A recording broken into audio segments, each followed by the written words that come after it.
Hello दोस्तों, आप लोग कैसे हैं? नमस्कार। आपको पिछले दिन का ट्रेडिंग का चार्ट का कुछ एनालाइज बताने जा रहे हैं। किस प्रकार ट्रेडिंग हुआ, क्या प्रॉफिट निकला है और ट्रेडिंग करना था तो कैसे करना था और सपोर्ट रेजिस्टेंट पर कैसे काम किया है। ठीक है, तो सारा कुछ बता। चार्ट को छोटा करते हैं तो कोई support resistant trade line channel वगैरह सब कुछ मैंने रेडी करके रख दिया है। ठीक है, अगर ये सब जानते हो तो आपका ट्रेडिंग सेशन के लिए आगे के लिए ये भी जान सकते हो। अगर कुछ नहीं जानते हो तो सपोर्ट और रजिस्टेंस थोड़ा अगर इसके बारे में अगर आप जानते हो कि सपोर्ट रजिस्टेंस कैसे बनाते हैं तो आपका सब कुछ हो जाएगा। ठीक है, तो आप ट्रेडिंग कर देखो। पिछले दिन क्या हुआ, 29 तारीख का 29 मार्च का आपको बता रहे हैं। पहले तो मार्केट ओपन हुआ तो फ्लैट ओपन हुआ। ठीक है, यहाँ साइड में हो गया मार्केट। साइड में जाके मार्केट ने ये लेवल क्रॉस कर दिया, क्लोजिंग भी दे दी 5 मिनट की कैंडल में। तो यहाँ पर कई लोगों ने ट्रेड लिया हो क्लोजिंग पर, किसी ने रीटेस्ट पर ट्रेड लिया होगा। ठीक है, तो जिन्होंने क्लोजिंग पर ट्रेड लिया तो उनका एसएल कहीं ना कहीं वो इतना एसएल इतना बर्दाश्त नहीं करे हुए होंगे।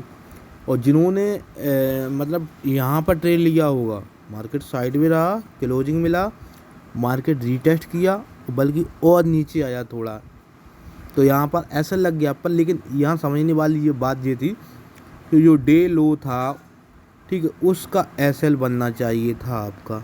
तो वो एसएल लगा नहीं मार्केट में, डे का लो था। पिछले आज जो 29 तारीख का डे का लो बना था उसका एसएल लगा कर आप काम करते तो मार्केट नीचे गया, फिर ऊपर गया, फिर नीचे गया, फिर नीचे गया, फिर ऊपर गया। तो ये ट्रेड कैसे बनता आपका कि कहीं पर आपने ये ट्रेड ले लिया होता, मान के चलो आपने ये ट्रेड ले लिया दी टेस्ट पर और आपने डे लो का ऐसा लगाया तो आप मार्केट यहाँ गया और यहाँ पर आपका प्रॉफिट हो गया है। ठीक है, और यहाँ से मार्केट फिर नीचे जाने लगा तो आप दूसरा कैंडल में पोजीशन को काट दोगे। जैसे कि ये काटा है, ये रेड कैंडल बना, ग्रीन कैंडल बना, फिर रेड कैंडल बना, यहाँ पर आपने पोजीशन को काट दिया क्योंकि ये कहीं ना कहीं ये रजिस्टेंट का काम कर रहा था। 39,900 का मार्केट ये आपका रजिस्टेंट का काम कर रहा था और फिर मार्केट झट से नीचे आया। प्रॉफिट बुकिंग भाई, प्रॉफिट बुकिंग होने पर फिर क्या हुआ है, जो सपोर्ट बन रहा था मार्केट का तो आपका ये बन रहा था 39,650 के ऊपर सपोर्ट बन रहा था। तो पिछला जो लो बना था ना मार्केट में, ये लो बना था, तो इस लो के सामने ही ये इसी लो के बराबर एक और लो बना के मार्केट फिर अप निकला पर। लेकिन ये ट्रेड कैसे पकड़ें, इम्पोर्टेंट बात थी ये ट्रेड किसी ने पकड़ा होगा तो 5 मिनट का टाइम फ्रेम लगाए होंगे तभी पकड़ा होगा। ये बुलिश कैंडल बनी, ठीक है, आप गौर से देखें तो ये बुलिश कैंडल बनी। बुलिश कैंडल के बाद यहाँ पर एक मार्केट रिटेस्ट करने आया थोड़ा सा लेवल 39,800 का और यहाँ पर ट्रेड लिया होगा, क्योंकि चलती ट्रेड में तो ट्रेड ले नहीं सकते। किसी ने लिया होगा चलती ट्रेड में तो वो भी गलत होता है। तो मार्केट यहाँ से आपको ये समझना था कि मार्केट यहाँ आ गया है अप डाउन साइड से इतना, तो जो आपका सपोर्ट बन रहा था यही बन रहा। अगर यहाँ पर आपने ट्रेड लिया होगा यहाँ पर ग्रीन कैंडल देखकर तो आपका एसएल क्या होता, एसएल आपका ये होता बस 39,650 तक का एसएल होता। और टारगेट देख लीजिए, आपका टारगेट सामने 40,000 तक का टारगेट है। मैं तो बोलूँगा अगर टारगेट आपका ये भी मिल जाता ना तो ये कम नहीं था, ये भी बहुत अच्छा टारगेट था 39,950 तक का, ये भी टारगेट आपका अच्छा था। पर लेकिन मार्केट को कहीं ना कहीं 40,050 तक मार्केट को जाना था, वो मार्केट ने वही किया, मार्केट 40,050 तक गया। देख लीजिए एसएल आपका ये बनता। तो ये ट्रेड कैसे लेते, ये इम्पोर्टेंट चीज़ है कि आपका ये ट्रेड कैसे लेते। तो इसको चलो बता दें बारीकी से। मार्केट ने क्या किया है, इस लेवल को क्रॉस किया, फिर डाउन आया, ये लो बनाया। एक तो यहाँ पर लो बना दिया, जो टाइम स्पेंड किया मार्केट ने, एक तो यहाँ पर लो बना दिया, फिर दूसरी बार मार्केट अपसाइड मूवमेंट दिया, फिर जाके यहाँ पर लो बना रहा है। तो इसका मतलब है जी सपोर्ट का काम कर रहा है। अगर ये क्रॉस होगा, पर लेकिन अब क्रॉस कहाँ से होगा, क्रॉस अगर होना होता तो यहाँ पर भी हो सकता था। ठीक है, तो यहाँ पर रिजेक्शन कैंडल मिला और आपने देखा कि हाँ फिर से मार्केट बुलिश, मतलब मार्केट एक रेंज बाउंड यहीं पर बना रहा था। मार्केट अप साइड जाने के लिए बेकरार था पर लेकिन जा नहीं पा रहा था।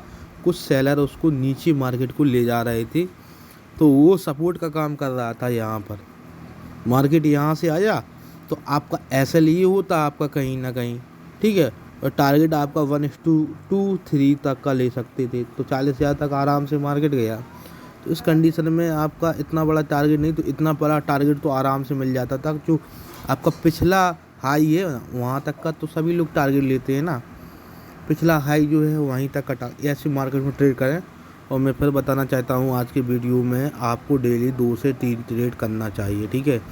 एक ट्रेड में आपका लॉस हो गया तो दूसरी ट्रेड में प्रॉफिट हो गया, ठीक है, तो तीसरा ट्रेड लेना चाहिए। अब दूसरे कंडीशन क्या होता है, अगर फर्स्ट ट्रेड सुबह प्रॉफिट हो गया और दोपहर को भी प्रॉफिट कर लिया सेकंड ट्रेड में, तो आप मार्केट से निकल जाइए, सही टाइम है, ठीक है। फर्स्ट ट्रेड और सेकंड ट्रेड में लॉस हो गया दोनों में कभी कभी, तो तीसरा ट्रेड आप करीब करीब 1:30-2 बजे के लगभग ले सकते हो। उसमें प्रॉफिट हो गया उस दिन आपको ट्रेड नहीं करना है। तीनों में लॉस हो गया उस दिन भी ट्रेड नहीं करना है। लॉस की क्षमता होना चाहिए 25 पॉइंट 30 पॉइंट का। प्रीमियम आपको अपने हिसाब से स्पॉट प्राइस का प्रीमियम बाई करें, इन द मनी का करें ज़्यादातर। तो वहाँ पर क्या है, एट द मनी का भी एक्सपायरी को करें ज़्यादातर, ठीक है। एक्सपायरी को एट द मनी का करें और मंडे फ्राइडे को आप आउट द मनी आप आउट दी मनी भी प्रीमियम बाई कर सकते हैं, क्योंकि उस टाइम पे प्रीमियम हाई होता है तो आप नीचे से उठा सकते हैं ना। और मार्केट आपके हिसाब से मूवमेंट मिल गया मंडे फ्राइडे को तो प्रॉफिट हो जाएगा। उस टाइम पे थोड़ा प्रीमियम कम लो होता है। लो कब होता है, बुधवार को और गुरुवार को आपका प्रीमियम बहुत लो होता है। 2 दिन आपको बहुत ध्यान से ट्रेड करना होता है, इन द मनी के ट्रेड करना होता है। तो ये कुछ रूल है, इसको फॉलो करिए। 100% मंथ के एंड में आप प्रॉफिट में ही निकलेंगे। और जब तक सेटअप ना बने मार्केट, आप अपने हिसाब से एनालाइज करके देखिए। एक बार मेरी बात मानिए, आपका जो एनालाइज है, जो भी सेटअप बना है, आप उस हिसाब से काम करें। और मार्केट में आपको जब तक नहीं लगे कि मार्केट यहाँ पर रुक रहा है तो वहाँ पर ट्रेड करना ही नहीं चाहिए, ठीक है। अगर आपको लगता है कि आज का ये ट्रेड सेटअप अच्छा नहीं बन रहा है तो उस दिन ब्रेक करिए, उस दिन कोई ट्रेड भी नहीं करिए। आप उस दिन ट्रेड करना सही नहीं है। तो ये है आपका सेटअप पूरा बता दिया है। अगर अच्छा लगा है ट्रेडिंग करने का जरिया तो आप लोग मेरे को कमेंट करिए, मैसेज करिए। व्हाट्सएप नंबर भी मिल जाएगा आपको डिस्क्रिप्शन में, वहाँ से आपकी हेल्प हो जाएगी। और वीडियो अच्छा लगा तो चैनल को सब्सक्राइब कर दें। Thank you.